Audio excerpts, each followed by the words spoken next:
So we're recording this on Thanksgiving Day itself, and we haven't yet had our turkey. And no, we got a little bit of time to go. I'm looking forward to it. Me too. It's one of my favorite holidays, and the subject we're going to talk about today, the Hall of Fame ballot, is one of my favorite times of year.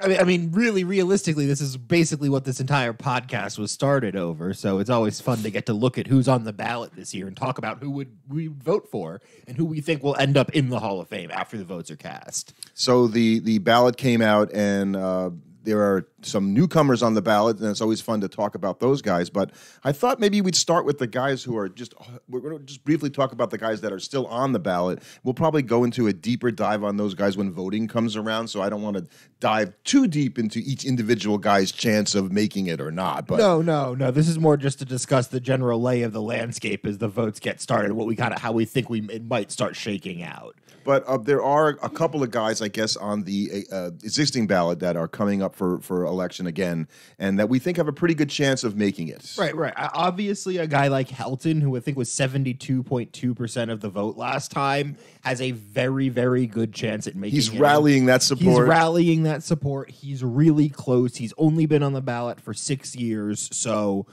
I don't think you're going to start seeing voter fatigue set in quite yet, like you might see it with like a guy like Gary Sheffield, who's been on there for 10.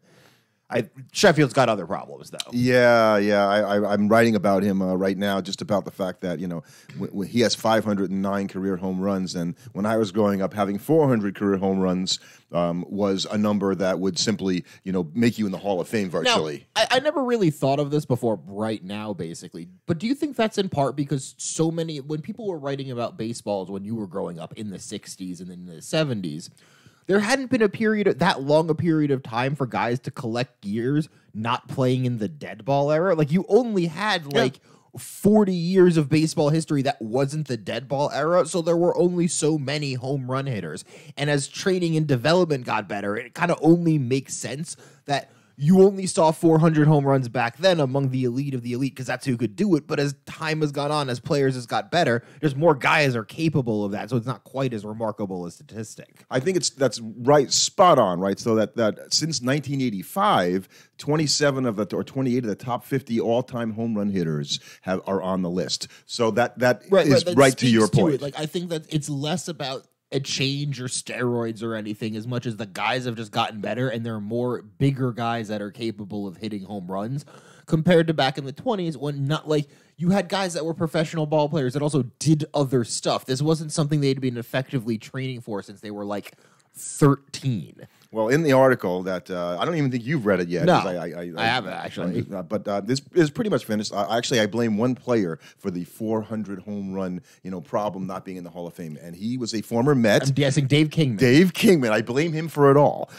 because his 442 career home runs, and there wasn't anybody anywhere in the world that thought Dave Kingman should be a Hall of Famer. No, he was just a guy that was able to. He was like a proto version of like an Adam Dunn, basically. Right, there's another guy with 462 career home runs who's another guy to sniff of the of the Hall of Fame. That's fine. It's okay that you have these markers that used to be automatic entry passes into the Hall of Fame, and some of them are going to fall. I still think something like 3,000 career hits is going to stick around, and that's less of a function of 3,000 hits itself being a metric, and more so that for a player to be around long enough to get 3,000 hits means he was a really, really good hitter for a huge number of years. He had to be more than just around. He had to be good and around. Right. You can't get whereas you can accumulate 400 home runs if you play a long time, especially if you have a couple good seasons where you hit 30 to 40. If you did that 3 or 4 seasons in a row, you're already a quarter of the way there. I don't want to go any more into this other the Kingman thing, but when you hit 236 batting average for your career, I don't think anybody that had ever hit, I'm almost positive, nobody that ever had 400 home runs before Kingman had that kind of a low batting average. And I don't think there's really anybody that's a first-year guy that's or is on the ballot that really qualifies that. Maybe the closest a guy like Victor Martinez, who's a newcomer. So I don't think you're really seeing any guys you would classify as compilers right now. But I do think that looking at the holdover list, the common thing I see recurring there is steroids. Well, exactly, because, there are names in a different world, right? It would be, Beltre will get on, but I think he's not going to get cut down by the steroids thing. It's going to be the Astros thing, if anything, that bothers him. But A-Rod, Manny, Even Andy Pettitte is on there, has sort of Do you think the tangential. Astros' success post the scandal helps in a weird way sort of help Carlos Yes, Beltran? it Because does. it's just like, okay, These guys were good. they were really good. It wasn't just that one thing. Right. And I think Beltran not getting in last year was certainly a punishment. I think I would not be surprised to see his percentage go up considerably this year. But do you think he'll get? Well, I don't want to get into. Do you think he'll get in? We'll do that another time. Right. But not. But yes, of the holdovers, you're right. There's a lot of steroid guys there, and then there are the other guys. A-Rod and Manny should be in the Hall of Fame, but they're not because of steroids. Sheffield probably should be in the Hall of Fame, but steroids. So that's 4 guys right there that kind of muck everything up with their presence. If you're never going to put them in the first place, all Stop. they're doing is taking votes away from other candidates. Well, they become an ideological battleground for the steroid versus the steroid purists versus the non. Like, I don't know, like the people that want it and don't want it. Like that's the problem. Is that's where you fight over it. Now, I think it's easy for us to sit here and say never, no, never, because sometimes I think I probably would have said Scott Rowland at one point in his Hall of Fame candidacy had no chance of getting in, and he came from a long way. And Sheffield got up to 55% last year, which Sometimes campaigns 20% to go is a long way. and our understanding and what we value in terms of players can change. I mean, I think that we're a little bit past that. I think there was a real revolution, like 8 to 10 years ago in terms of how we looked at players that I'm sure led to some guys suddenly getting increase in votes because we're like, okay, wait a second.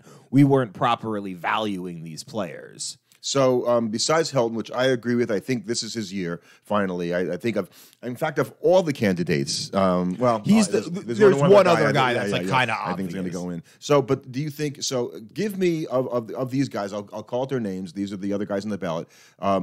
If not this year, we'll say not this year. Say never or maybe. Yeah. Okay. So Billy Wagner, 9th year.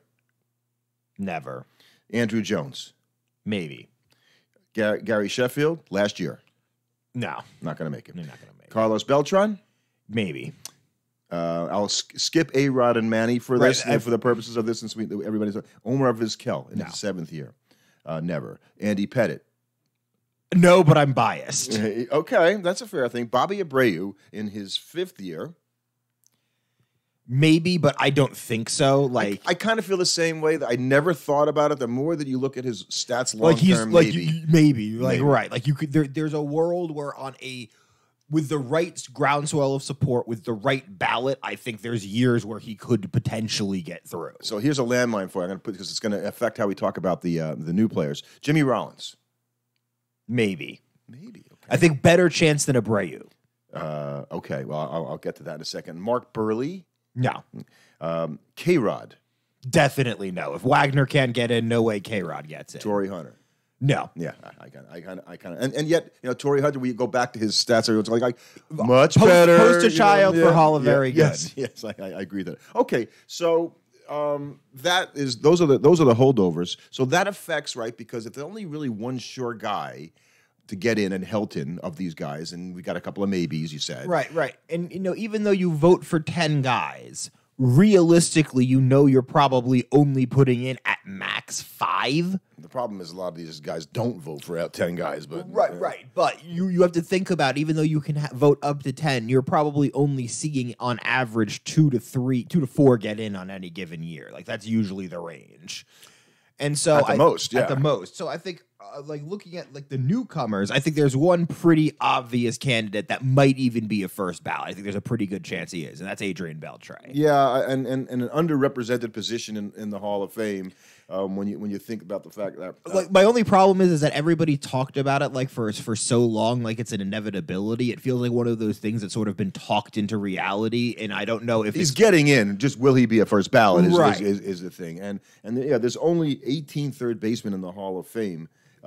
Which, compared to, left fielders, for instance, not just outfielders, just 23, 24 center. So there's more in other positions, and for some reason, third base has always been underrepresented. The number one position represented in the Hall of Fame is obviously pitcher. The number 2 position that's located in the Hall of Fame is executive. There's nothing wrong with that. and they're by like a fair margin. It's not like an insignificant amount. They're over by 12 over right fielders. And third basemen are only superseded by catchers by 1. There's only 19 which is hard to believe when you think about the fact that how could potentially the most important position on the field a lot of the time only have the least amount of guys nearly of all of them. So in any event, that affects us because there is a catcher. Kind of catcher, mostly catcher on this first ballot, on his first year on the ballot in Joe Mauer. I do not think he will be a first ballot Hall of Famer. And do you think that's because they don't want to give it to him because he played maybe nearly half his career at first base? No, I just don't think he's. Is it a penalty? I don't. I just don't think he's quite there to get the status of being a first ballot guy. So it's a reward to be. So right. We're rewarding somebody when they're first ballot. So Adrian Beltre is getting rewarded in a sense, and I think he will get elected actually as a first ballot Hall of Famer. First ballot means something. It's like so it is a penalty. It's like I'm sorry, you're going in, but you're not going in first. Right. Right. That's stupid. I think Beltran. I think that happened to Beltran. Yeah. Well, you said it well before. You're saying you were bad, Carlos. So you're not getting in on the first one. Sorry, pal. We'll make you wait a year. So and I think that is not going to happen to Beltre because there's nothing. There's nothing. Right, and I think it'll happen to Mauer because I think there'll be enough people that will be able to argue against him, even though it's kind of hard when you look at his career stats as a catcher offensively. There's like one guy that competes with him, and he's also in the Hall of Fame. There's some, the baseball writers, there's some sort of like, well, we couldn't have a year we put in 12 guys. No, can't do that. Why? Right. Why? Why is there a rule? If there aren't any people worthy of going in the Hall of Fame in a given year, you know what I say? Don't vote for anybody into the Hall of Fame that year. That's fine. There could be 0 if that's the situation, but we have too many guys. Right. Now, what is interesting is looking at the list of this year's newcomers, there's like, I identify about 3 guys I think that have a real chance of making it. Long term. Okay. Beltre included. Okay. Yeah. Beltre. Yeah. I also think Mauer, and I think Chase Utley. I don't. I think if you're not going to put Jimmy Rollins in, and I don't think Jimmy Rollins is going to get in. I would put Utley goes in behind Jimmy Rollins. Utley in. I don't know. I think Utley goes in before Jimmy Rollins. The body of work, what we remember of Chase Utley, and we could talk about this for hours, is his baseball smarts, his talent, his ability in the field with the plate, his clutchness, his doggedness. But when you look at the career numbers, they're not as impressive. They're not as exciting as you think they would be. That's what it is to me. It's like wow, I guess I thought he was even better than that all-time career-wise. So that's why I think they kind of go together in my mind, Rollins and Utley. And if you're not intending on putting Rollins in there, how can you put Utley in there? I think both of them end up in. Yeah, that is the Hall of Fame I think I'd like to be arguing about when we're talking about guys like that, because all the other guys are in who kind of already belong in there. So those are the guys fighting over the votes instead of guys that should already be in. Because then you're basically telling me that there's 2 guys that are you don't have anybody you're putting in then potentially for a long time. Certainly off this new list, right? And let's talk about the new list, right? So Jose, and let's talk about it in the standpoint. I think who's going to manage to stay on? Who's going to manage the 5% votes that's going to allow them to stay on the ballot till next year? I don't think Batista. I don't think so either. I don't think he'll manage it. He's got a cool nickname, Joey Bats. Love it. But no. Bartolo Colon. Oh, I so want Bartolo Colon, way. But it's not happening. There's no way. Adrian Gonzalez. Maybe he stays on a year. And if you look at the numbers and his career, it's like, wow, he was a really good baseball player. Right. He could stay on a year or 2. But in my mind, I'm thinking, Hall of Famer? Yeah, No, I don't think so. So maybe he gets the 5%, but if I had to say, I can't imagine them dumping it. But I think he's going to be off. I don't think he's going to make it. I think he's What about the next guy? Matt Holliday. Matt Holliday should get 5% or more, I think, because he had a much better career. Right, and he played for a long time and was good for a bunch of teams. We talked about Mauer. Well, what about Victor Martinez? I skipped over Victor Martinez. Does he get 5%? Right. He's a catcher, which might help. But he didn't catch even as much as Mauer. Right. And Mauer's there. I think that's going to be his biggest problem. 1 catch is enough on this ballot. Right. Yeah, I think so. But he wasn't good enough to make this a 2-catcher I think ballot. V-Mart was another very nice ball player. Let's see. There's another guy on here that we don't really talk about much on the podcast. I don't know why. I guess Because I think he's not a guy you're going to really expect to get 5% of the votes. So how did he get on here? Brandon Phillips played for a long time and had some very good seasons, and he played second base, and he was a good offensive second baseman, which is going to get you into these kinds of discussions. For me, he was always the guy that was the middle infielder on the Reds after Barry Larkin. You know, that's like, I can't think of any others that were significant, and he had that for a while. He was an all-star, but yeah, Brandon Phillips. Does he get 5%? I don't think so. He's sub 30 WAR for his career, and he has a couple Gold Gloves. He's got 4 of them. Right, better fielder than I think 200 career home runs, but I just don't think he's at second base. Yeah, I mean, a lot of nice check boxes, but when Utley's on the ballot too, right? That's his big issue. So that's the same thing, you know, at catcher, right? V-Mart's going to suffer, and the same thing I think is that Phillips suffers. Brandon Phillips has 28 WAR. Chase Utley has 64. Yeah. It's a pretty big difference. And Chase Utley is, you know, well, we'll get to him in a second. Let's get to another shortstop who was near and dear to our hearts. Jose Reyes. Jose Reyes. And I don't think either one of us would argue that he's a Hall of Famer. No. But would either one of us want to argue that he might get 5% of the votes and stay there till next year? Maybe. I don't think so. If you're never going to vote him in anyway, then why? Then why? I don't No.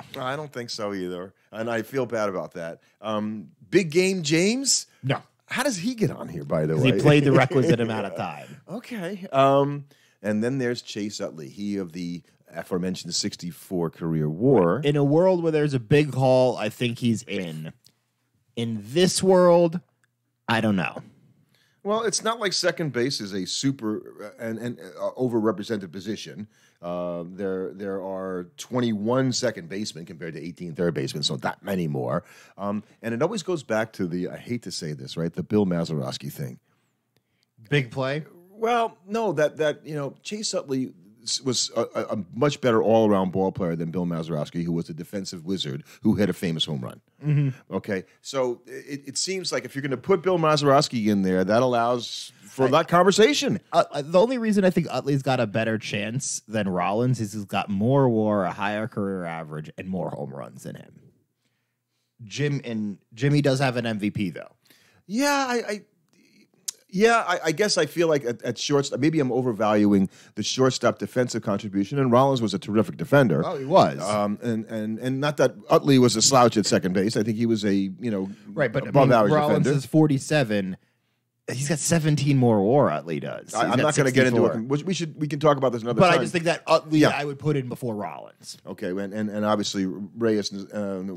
Is out. And so the last guy on there is a guy who has, as we mentioned before, 17 points higher career OPS plus than Adrian Beltre at third base. And he was a Gold Glove defensive third baseman. Should be a Hall of Famer, right? David Wright? No. He will get 5%, though. Yes. He will probably stick on. Because people feel bad for him.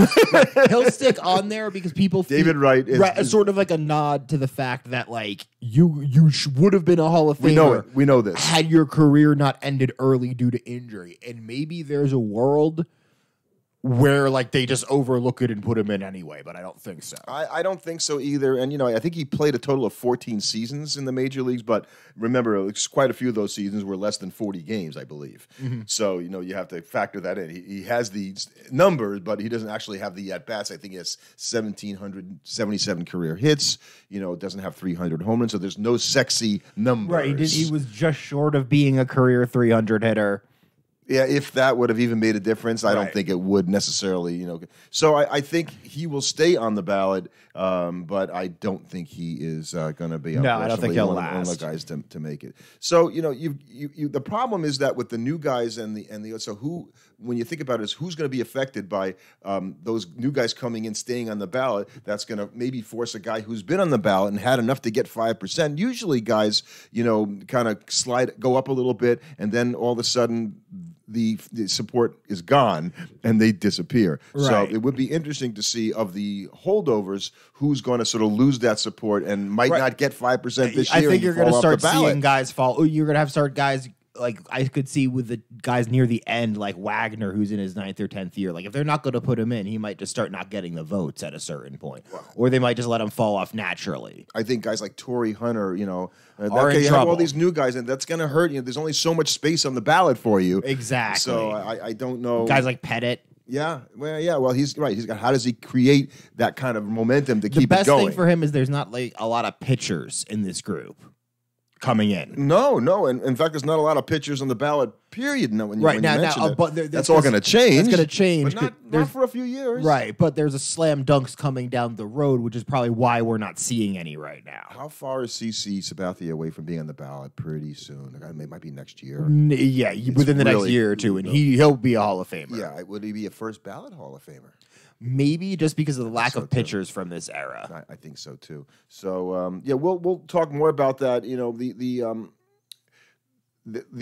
7. Let's see. I got a couple of things on this.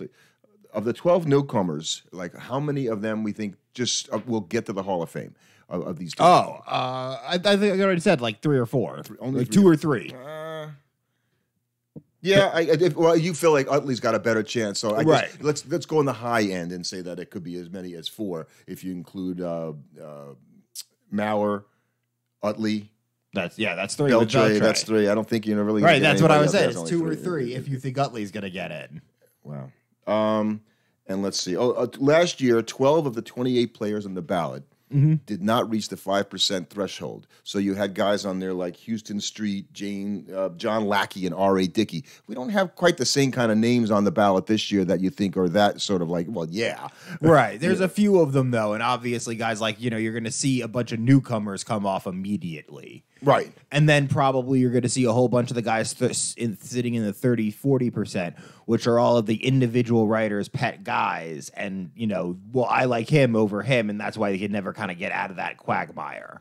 But if they put the guys in, like we said before, that should be, and you could have a big class going in if Manny and A-Rod. Right. If you put all the steroid guys in, you could have like 5 or 6 guys in this class potentially. And I just don't think Sheffield's going to gain the 20% momentum this year to get to 75, which means he'll be off and he'll have to come back in some Veterans committee later on. So we have to wait all the way till January 23rd for the announcement of the Hall of Fame, the inductees. And so for the next 2 months, it'll just be people hemming and hawing about Ryan stats. Thibodeau, who X's at Not Mr. Tibbs, he is the Hall of Fame tracker and does a great job and trying to get him to come on the podcast. But at this time of year, he's a very busy guy. So anyway, maybe because it's Thanksgiving, we should take our opportunity to say thank you. Yes, thank you for listening. Thank you for being in contact with us and engaging. We appreciate it all, and we hope everybody out there had a fantastic Thanksgiving weekend. Yes, to you and your families, have a great rest of Thanksgiving holiday. We'll keep talking about baseball, and we're just thankful that you guys still want to listen to us.